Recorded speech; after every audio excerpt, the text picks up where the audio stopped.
My name is Annie Grossman, and I'm a dog trainer.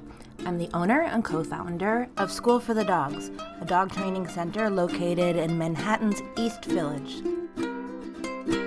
School for the dogs, for the dogs. School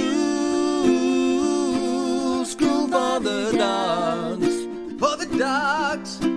On this podcast, I talk about dog training, interview industry experts, discuss pet trends, answer questions, and try to communicate my love for all things related to behavioral science. Thanks a lot for listening. I think this podcast will help make you the best possible human best friend any dog could ask for. Hi. So, I just wanted to share some dog training point of view type thoughts I've been having about the current state of our COVID /quarantining /social distancing world, which I think is overall, I think we're coming out of the most difficult part of this period. At least I hope so. And it raises some interesting behavioral, problems, questions, I guess, that I've been thinking about in terms of dog training. Firstly, I've been thinking about masks and why people are still wearing masks. I actually was listening to an episode of All of It with Allison Stewart, which I listen to pretty frequently on WNYC, on this topic, and I almost called in and then I hesitated because I always wonder if people might roll their eyes if I say, hey, I'm a dog trainer and this is what I think in dog training terms. But if you're tuning into my podcast, I guess you do want to hear how a dog trainer thinks about this situation in terms of human behavior. Anyway, in the segment with Allison, people were saying some things that I hadn't even thought of about why they continue wearing masks. Some were saying that it's helped with their allergies. It's helped them not get sick in general. Some have said that they enjoy the kind of anonymity it gives them on the street. Overall, I think most people are wearing masks, if they are still wearing masks, because sort of like better safe than sorry. Easier to wear a mask than to deal with being potentially fatally sick because you did not wear a mask, and it's a relatively easy thing to do. It's not a behavior that requires a massive amount of effort to engage in, and it can keep others from harassing you on the street, although of course that can go both ways. Some people are annoyed when people are around them wearing masks, and some people are annoyed when they're not wearing masks.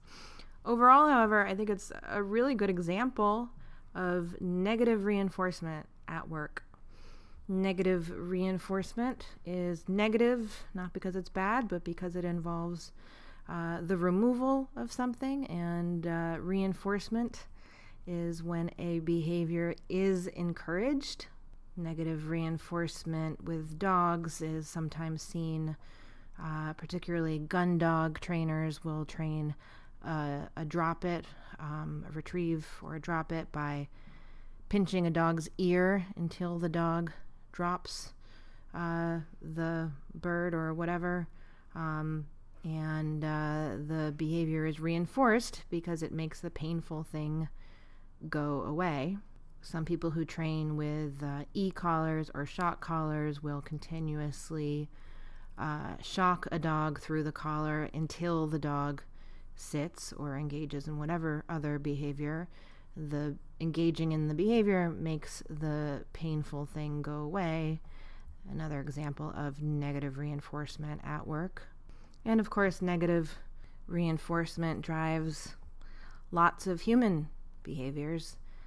My favorite example is, it's why you put your seatbelt on in the car to make the annoying beeping sound go away, but it's also why you pay your taxes, because you want to avoid all the possible bad stuff that could happen, that could be taken away from you, your money, your liberty, etc., should you choose to not engage in the behavior of paying your taxes. But what's interesting about negative reinforcement, or one of the interesting things, is that it tends to produce behaviors that are kind of like just good enough. I have a young cousin who, when he was in high school, had an app where he figured out what he needed to get on every test at a minimum in order to get a passing grade in every class. And I remember thinking, well, I guess that's negative reinforcement at work. He's doing just the bare minimum he needs to keep away the pain of failure. And actually, I remember he explained to me that his older sister had been a straight A student and then didn't get into any of the colleges she wanted to get into.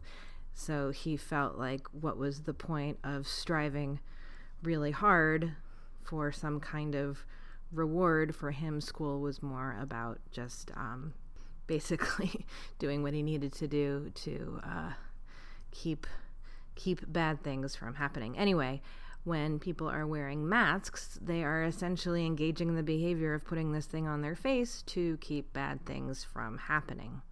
And, like I was saying about the show with Allison Stewart, I learned it's not just about keeping from getting sick, which is sort of a distal consequence, not something that is necessarily immediately tied to the behavior. You're not going to necessarily not wear a mask and then right away get sick and pin that one consequence to having not worn a mask. But there are even more immediate consequences of, for instance, keeping people from looking at you or talking to you on the street if that is something that you enjoy avoiding.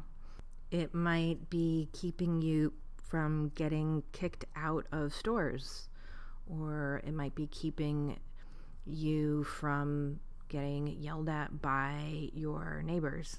Like I said, there are certainly people out there who are yelling at people who are wearing masks, and for some mask wearers, that might be enough to make them want to not wear a mask. Social shaming could certainly be enough to punish the behavior, but I think by and large in America, we are pretty big believers in individual freedom and liberty to do, say, wear what we want. And I don't know, at least for me, living in New York City, I feel like if I want to walk around town with a beach ball over my head, I don't expect to pay much attention to anyone who tells me I shouldn't do that or that it's a bad idea, because we should be able to wear what we want.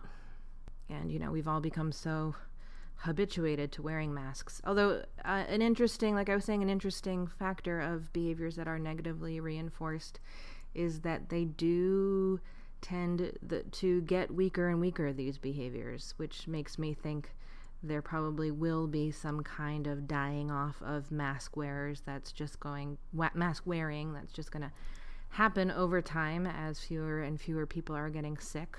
Although for the reasons that we went over before, probably some people will continue wearing masks because the fact that they're not getting allergies and there are consequences that are rather immediate like that in play will probably encourage that behavior for those people for some time to come.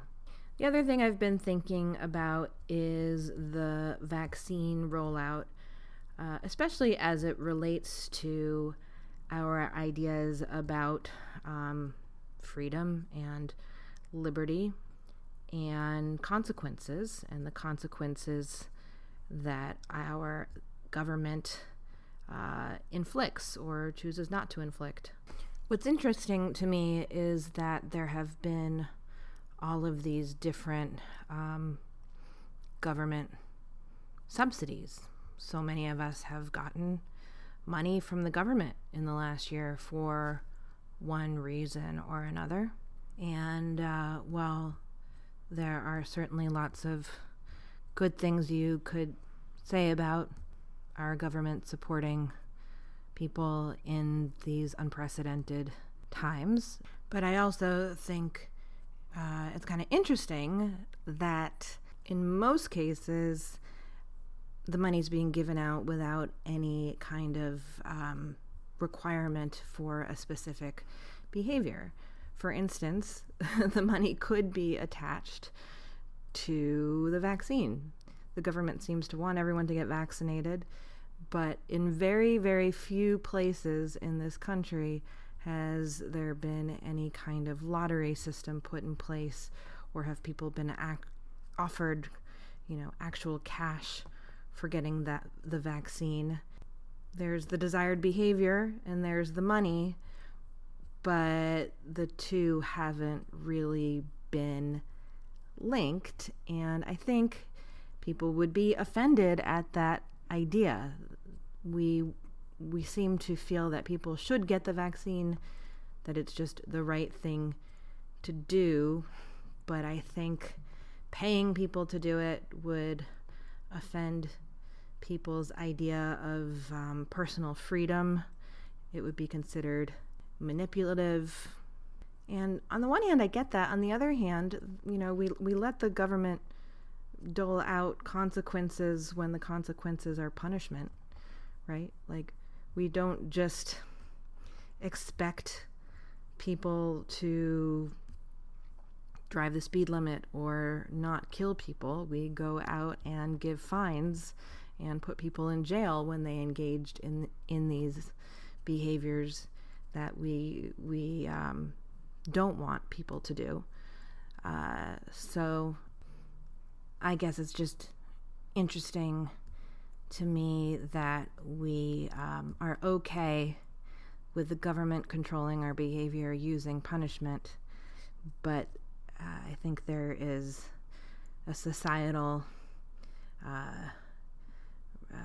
resistance to being controlled in any way using reinforcement, or at least positive reinforcement. It's kind of like free feeding a dog. There are plenty of trainers who will say, I'm just gonna put the bowl of food down for the dog, and their meal is not going to be at all involved during training. The dog should be doing training because it enjoys doing training and it wants to please me, and food should be totally separate from that. Whereas a reward-based trainer, I think, your dog is learning all the time. Your dog is learning when your dog is eating. So why not make use of that bowl of food rather than thinking of what you're paying your dog at mealtime, let's say, and what you're doing when you're trying to teach your dog new behaviors as completely unrelated things. I mean, with the government money that so many of us have gotten, it's hard to think of that in terms of a reward or any kind of thing that is reinforcing a behavior, because for many of us, that money was, really a bailout, made necessary things possible that hadn't been possible before. But behavior's happening all the time, and money is certainly a hugely positively reinforcing thing for everyone I know. So it's sort of interesting to think about what behaviors have, perhaps inadvertently, been reinforced by these cash infusions so many individuals and businesses have gotten, and what kind of behaviors could have been encouraged if those same dollars were given with slightly different timing, with an eye on encouraging certain behaviors, like, for example, encouraging people to get vaccinated. Anyway, this is not a podcast episode with answers, just some observations and questions that I'm pretty sure would never have popped into my mind before I started training dogs and before I started to see how we are kind of a government to our dogs, and working with dogs sometimes to me feels like working in a dollhouse version of human society. Our world is so much more complicated. We have a lot more choices to make, a lot more inputs, many more antecedents, more possible consequences. Language certainly makes things far more complex as far as the way we communicate, etc., etc. It's not a one-to-one relationship, dog training and human behavior, but it all does fall under the heading of animal behavior, and the laws of learning and the science of behavior are not species specific. So I don't plan to start a career in public policy anytime soon, but I appreciate how dog training has given me a more critical eye for looking at human behavior, and also thinking about freedom and what that really means.